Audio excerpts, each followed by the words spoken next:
কেউ কথা রাখেনি। ৩৩ বছর কাটল, কেউ কথা রাখেনি। ছেলেবেলা এক বৈষ্ণবী তার আগমনী গান হঠাৎ থামিয়ে বলেছিল, শুক্লা দ্বাদশীর দিন অন্তরাটুকু শুনিয়ে যাবে।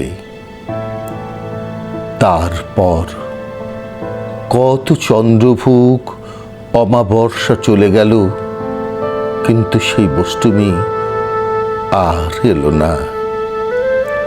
25 বছর অপেক্ষায় আছি। মামাবাড়ির মাঝি নাদের আলী বলেছিল, বড় হও দাদা ঠাকুর, তোমায় আমি 3 প্রহরের বিল দেখাতে নিয়ে যাব। সেখানে পদ্ম ফুলের মাথায় সাপ আর ভ্রমর খেলা করে। নাদের আলী, আমি আর কত বড় হব? আমার মাথা এ ঘরের ছাদ ফুঁড়ে আকাশ স্পর্শ করলে তারপর তুমি আমায় 3 প্রহরের বিল দেখাবে? একটাও রয়্যাল গুলি কিনতে পারিনি কখনো। লাঠি লজেন্স দেখিয়ে দেখিয়ে চুষেছে লস্কর বাড়ির ছেলেরা। ভিখেরির মতো চৌধুরীদের গেটে ঠাঁই দাঁড়িয়ে দেখেছি ভেতরে রাজ উৎসব। অবিরল রঙের ধারার মধ্যে সুবর্ণ কঙ্কন পরা ফর্সা রমণীরা কত আমোদে হেসেছে। আমার দিকে কেউ ফিরেও তাকায়নি। বাবা আমার কাঁধ ছুঁয়ে বলেছিলেন, দেখিস একদিন আমরাও। বাবা এখন অন্ধ, আমাদের দেখা হয়নি কিছুই।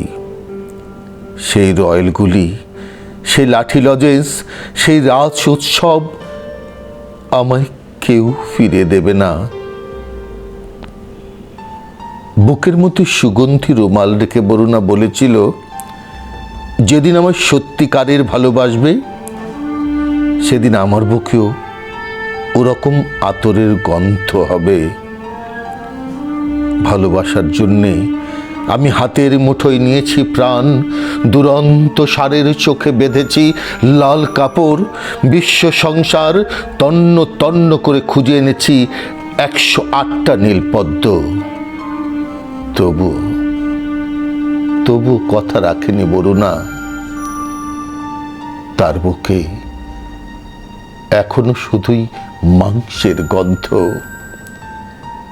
এখনো সে যে কোনো নারী। কেউ কথা রাখেনি।